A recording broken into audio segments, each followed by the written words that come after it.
So hi there grade 6 pupils, welcome back again to another video lesson. So we are now on the second week of our video lesson for this quarter. So last week, ang pinag-aralan po natin is addition and subtraction of fractions and mixed numbers without and with regrouping, as well as yung word problems. So for this week, our focus will be on discussing multiplication of simple fractions and mixed fractions. So isang operations lang po ang ating i-discuss, which is multiplication. And then on the third week, next week, the operation will be division. So let's start. So at the end of this video lesson, you are expected to multiply simple fractions and mixed fractions. So before we proceed to our discussion, let us have a quick review. So, na-discuss na po kasi yan, napag-aralan nyo na during grade 5.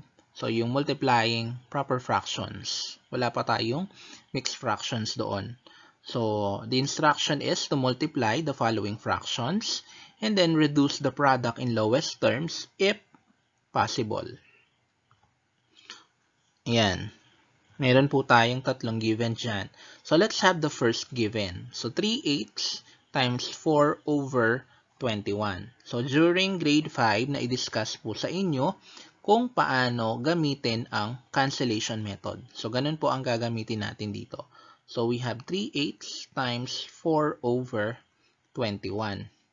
And then, titingnan natin yung greatest common factor ng 3 and 21, which is 3. So 3 divided by 3, this will become 1. And then 21, we have 7. What about 4 and 8? So the GCF is 4. So 4 divided by 4, this is 1. And then 8 divided by 4, this is 2. And then multiplying the remaining factor, so 1 times 1 over 2 times 7. So 1 times 1 is 1, and then 2 times 7 is 14. So our final answer is 1 over 14. So in using cancellation method, our answer will be in simplified form na. So we don't need to simplify it further. Kaya nga natin kinukuha yung GCF. So kung ayaw naman natin gamitin yung cancellation method, mag-multiply tayo directly. So numerator by numerator, denominator by denominator. And then, tsaka lang tayo mag-simplify dun sa ating nakuhang product. So, next, 5 over 12 times 18 over 35. So, 5 over 12 times 18 over 35. So, dito tayo sa 5 and 35. Since nag-end sila sa 5, divisible sila sa 5. So, 5 is the GCF. So, 5 will become 1. And then 35 divided by 5, this is 7. What about 12 and 18? So, the GCF is 6. So, 18, this will become 3. And then 12 will become 2. So, multiplying the remaining factor, so 1 times 3 over 2 times 7. This is 3 over 14. As you can see, our answer is simplified. Next, last example, we have 9 over 20 times 16 over 33.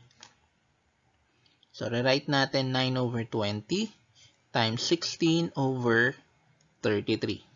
So, what is the GCF of 9 and 33? That is 3. So, 9 divided by 3, this will become 3. And then 33, this will become 11. What about 16 and 20? We have 4. So, 16 divided by 4, this is 4. And then 20, this will become 5. Now, let us multiply the remaining factor. So, 3 times 4 over 5 times 11. 3 times 4, we have 12. And then 5 times 11, this is 55. So our answer is 12 over 55. So I hope naging clear sa inyo yung paggamit ng cancellation method. Anyway, gagamitin pa rin naman natin yan dito sa ating discussion. Now, let us have again a review. So how do we change a mixed fraction to improper fraction? So since yung ating discussion has something to do with mixed fractions din, so kailangan alam din po ninyo kung paano natin chine-change yung mixed fraction or mixed number into improper fraction. So kapag po kasing given natin is mixed number or mixed fraction, hindi po natin yun basta-basta maimumultiply. So kailangan po nating i-change muna yung mixed fraction into improper fraction. So first, multiply the whole number by the denominator. Next, the product will be added to the numerator. For example, change 3 and 5 over 9s and 8 and 7 over 15 to improper fractions. So, dito muna po tayo sa 3 and 5 over 9. So, sabi sa instruction, sa steps, multiply the whole number by the denominator. So, yung whole number po natin dito is 3. Okay, and then, multiply po natin siya dun sa denominator ng ating proper fraction, which is 5 over 9. So, yung denominator po doon is 9. So, 3 times 9, we have 27 plus 5, 32 over 9. So, our answer is 32 over 9. So, kung ibabalik po natin yung 32 over 9 sa mixed fractions, so, kailangan lang po natin i-divide yung 32 sa 9. Eventually, babalik din po tayo dun sa sagot na 3 and 5 over 9. Next, 8 and 7 over 15. So, again, multiply the whole number by the denominator. So that is 8 times 15, 120, plus 7, 127 over 15. So this will be the equivalent improper fraction of 8 and 7 over 15. That is how you change a mixed fraction to improper fractions. Now, here are the steps in multiplying simple fractions and mixed fractions using cancellation method. Step number 1. Change the mixed fraction to improper fraction. Next, find the GCF of any numerator and denominator. So since we are using cancellation method in multiplying fractions, we have to identify the greatest common factor. So, kapag wala po tayong makuhang greatest common factor aside from 1, so multiply lang po tayo directly, numerator by numerator and then denominator by denominator. So kaya natin ginagamit yung cancellation method dahil gusto po natin simplified na agad yung sagot. Next, step 3. Multiply the numerator by the numerator and the denominator by the denominator. So kapag tapos na tayong mag-cancel, wala na tayong maika-cancel pa, that is the time na numerator by numerator, denominator by denominator na. So mag-multiply lang po tayo diretso. And then, reduce the product in simplest form if applicable. Okay, so kung hindi natin gagamitin yung cancellation method, so, at kailangan nating i-simplify yung sagot, yan po ay yung final step. Pero, kung nagamit na natin yung cancellation method, so, wala na po tayong isi-simplify pa sa ating product. Kasi, simplified na po yun. So, let's have an example. Multiply 2 and 1/4 and 1 over 9. So, change the mixed fraction to improper fraction. So, dito, yung ating given 2 and 1/4 is a mixed fraction or mixed number. So, kailangan po nating i-change yan to an improper fraction. So 2 and 1/4, kagaya ng example natin kanina, multiply the whole number by the denominator. So 2 times 4 will have 8. And then add natin yung numerator na 1, 9/4. Next, find the GCF of any numerator and denominator. So, rewrite lang natin ngayon. 9/4 times 1/9. So, find the GCF or the greatest common factor. So, as you can see, yung 9 tsaka 9, 9 sa numerator and 9 sa denominator. So, ayan, pwede po natin yung i-cancel. So, automatically, yung GCF nila is yung mismong number na 9. So, cancel natin yun, magiging 1 na lang po. Multiplying the remaining factors. So, sulat lang natin dito 1/4 times 1/1. So, ayan. 1 times 1, this is 1. Then 4 times 1 is 4. So, our final answer is 1/4. So, the product of 2 and 1/4 and 1/9 is 1/4. So, let's have example number 2. Multiply 3 and 1/8 and 4/15. So, the first step, change the mixed fraction to improper fraction. So, in this case, 3 and 1/8 is the mixed fraction or the mixed number. So, 3 and 1/8. So, multiply the whole number, 3, by the denominator, 8. So, 3 times 8, we have 24. Plus 1, we have 25.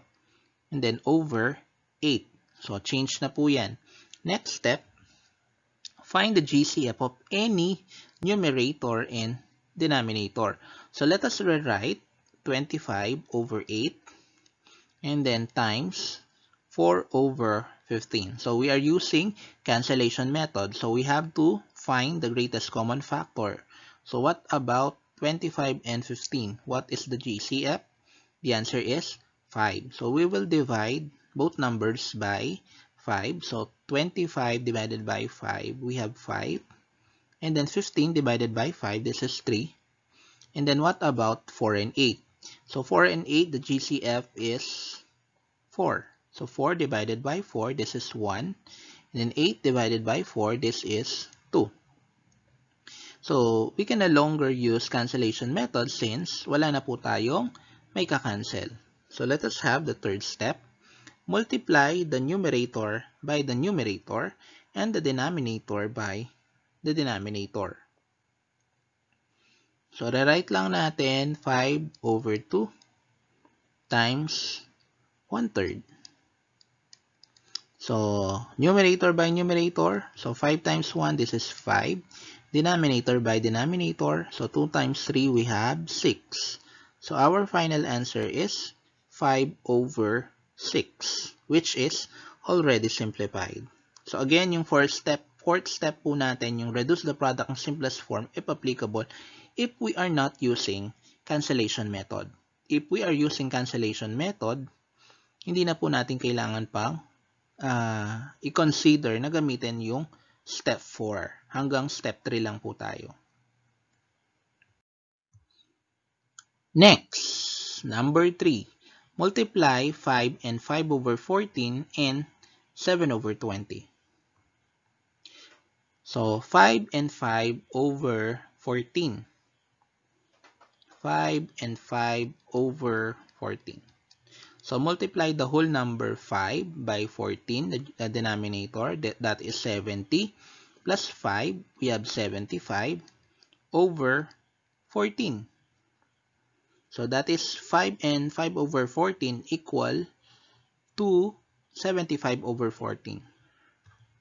Next, find the GCF of any numerator and denominator. So, rewrite lang natin 75/14 times 7/20. So, tignan natin ngayon kung ano ang GCF ng 75 and 20. So, kung lilista natin yung mga factors nila, we'll have 5. So, 75 divided by 5, this is 15. And then 20 divided by 5, this is 4. Next, 7 and 14. So, 7 divided by 7, their GCF, 1. And then, 14 divided by 7, this is 2.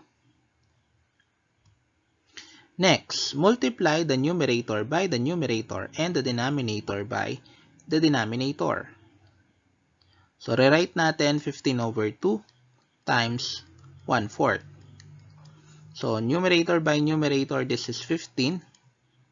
And then 2 times 4 dun sa denominator. So, this will become 8. Ayan. So, pwede natin i-consider yung fourth step since yung ating answer is an improper fraction. So, kailangan po natin i-simplify. So, 15 over 8. Divide natin yan. So, ilang 8 ang meron sa 15? We only have 1. And then, yung remainder is 7. So, that is 7 over 8. So, our final answer is 1 and 7 over 8. Next, what about multiplying a mixed number or mixed fraction by a whole number? So, wala namang pinagkaiba doon. Ganun pa rin. We have to change the mixed fraction to improper fraction. So, 1 and 2/5. So, 1 times 5, that is 5 times 2, 7 over 5. Next, find the GCF of any numerator and denominator. So, rewrite lang natin 7 over 5. And then, yung 30 na whole number, lagyan po natin ng denominator na 1. Okay, so 30 over 1 is equal to 30. Next, kunin natin yung GCF. So, 7 and 1, wala. 5 and 30 meron. So, which is 5. So, 30, this will become 6. So, 30 divided by 5, that is 6. 5 divided by 5, this is 1. And then, multiply the numerator by the numerator and denominator by the denominator. So, sulat lang natin 7 over 1 times 6 over 1. So, 7 times 6, 42. 1 times 1, 1. 42 over 1. And then, simplify natin yung sagot. So, 42 over 1, basically, that is 42. 42 divided by 1 is 42. So, 1 and 2/5 of 30 is equal to 42. So, for our last example, we are going to multiply a mixed fraction by a mixed fraction. So, mixed number by a mixed number. So, let's have the first step. So, pareho ngayon natin silang i-change kasi mixed numbers silang pareho. So, 1 and 3/5 muna. So, 1 times 5, that is 5 plus 3, 8. So, 8 over 5. Next, 2 and 2 over 9. 2 times 9, we have 18 plus 2, 20 over 9. So, yan. Na-change na natin yung mixed fractions into improper fractions. So, next, rewrite lang natin bago natin kunin yung second step. So, 8 over 5 times 20 over 9. Now, let us have the second step.